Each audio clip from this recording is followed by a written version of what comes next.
Assalamu alaikum. My question is for Mr. Yusuf. I have a Christian friend and we always have discussions on Islam and Christianity.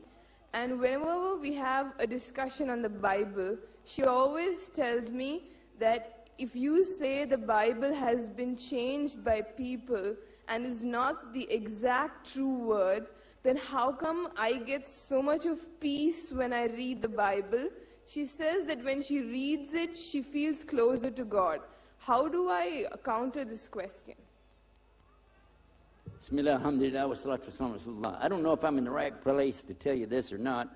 We got a lot of fans here that like the idea of having debates with people. We got a lot of Ahmadidat fans, and we love him very much. And Dr. Zakir Naik's fans are here. I'm in the heart of that. So what I say may not go over real well, but I have to tell you something. I'm not a big fan of debating with the people over the Bible. Now, you can debate with them about a lot of things. What do you believe about God? I'm right here. Come on, let's debate all day long. But when you start to criticize the Bible, you got a problem. You got a real big problem, because the very beginning of this book right here, when it tells you, ذَلِكَ الْكِتَابُ لَا رَيْبَ فِيهِ, there's no doubt in this book, it's a source of hidayah for those that have taqwa for Allah.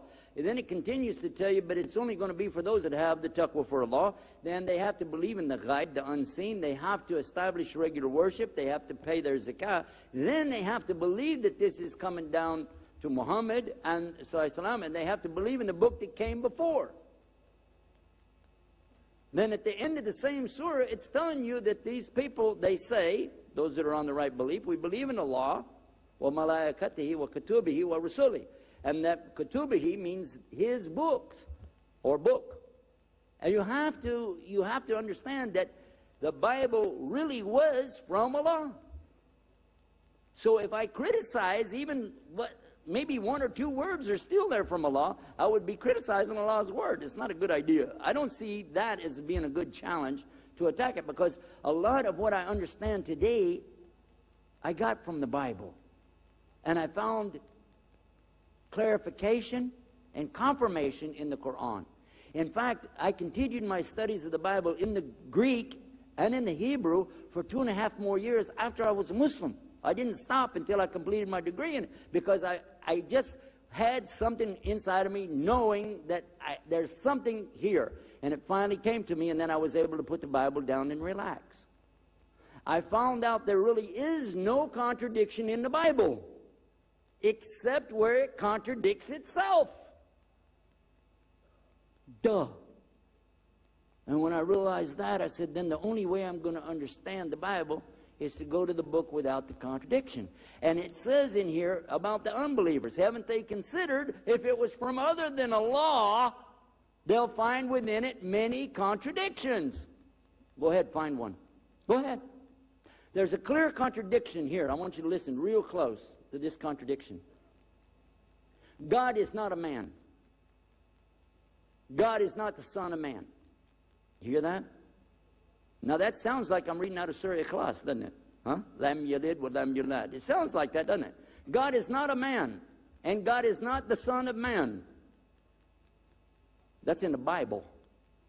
That's in Numbers chapter 23, verse 19. I know you want to write that down for your Christian friend. Go and show them it's in the Old Testament, Numbers chapter 23, verse 19. Then take them up to the New Testament in Luke chapter 3, chapter 3, last verse, 38. Look at it.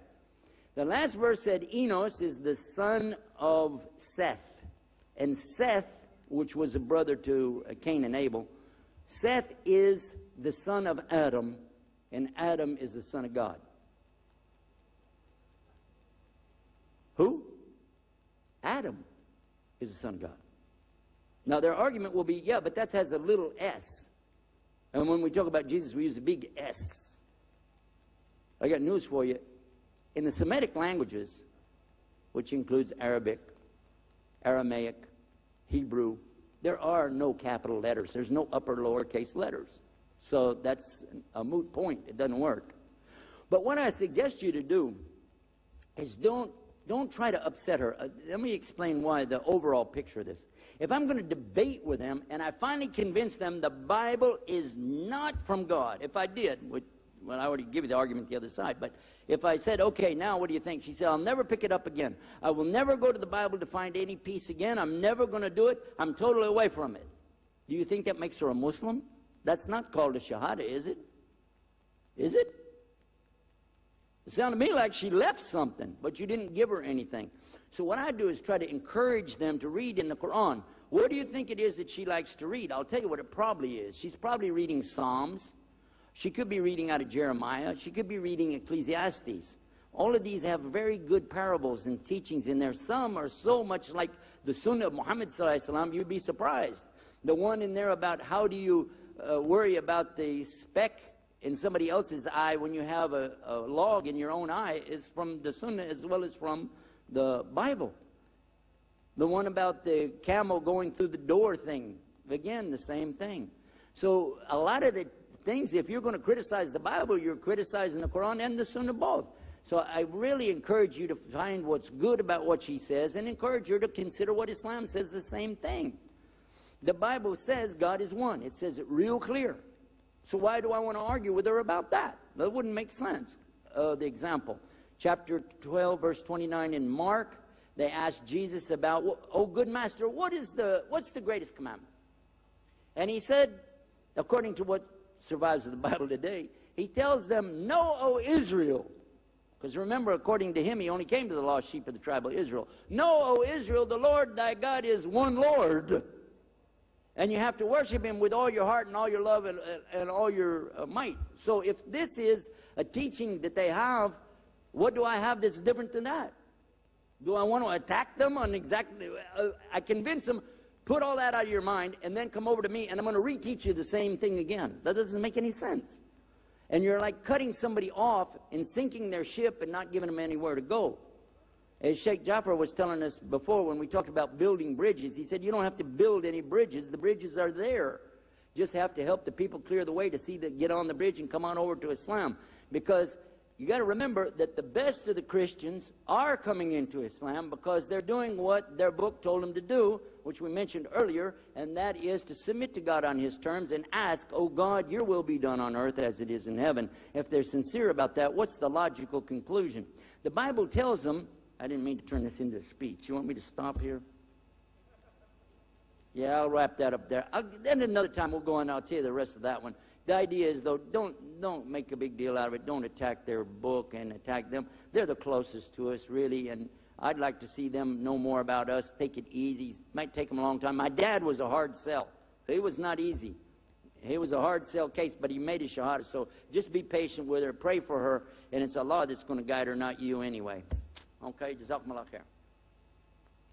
I would just add one point, just a point of reason, that she is judging the Bible as being guidance or a source of guidance or true based on the fact that she gets peace from it.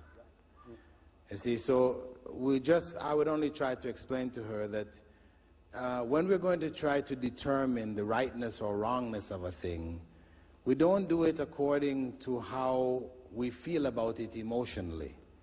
Because if a Hindu reads the Bhagavad Gita and he gets peace and serenity from it, or somebody else reads Mein Kampf and gets peace and serenity out of it, you know, we don't equate these. You know, we have to look objectively, is this the truth or is it not the truth? So we need to look at things not from an emotional perspective and how I feel, but what is the objective reality here? What is the book which really hasn't been changed? It claims it's not been changed, and we have proof for that. Whereas the other book, it is not Muslims who are saying the book has been changed, it is Christian scholars who have said the book has been changed. You know? So we use some practical criterion for determining, as opposed to getting caught up in the emotions. So we try to get them to a logical perspective, then we can also help them along. And as our brother pointed out, that the fact that we don't, or we believe that the Quran, the Bible has been changed because the Quran tells us that changes have taken place. But it doesn't mean that everything in it is not correct. That's the point. We respect it, respect what is in it of the truth that has come, and that's why Allah declared them to be closest to us, why we're able to marry their women, why we're able to eat their slaughter, etc., because of what they still carry in their scriptures of truth.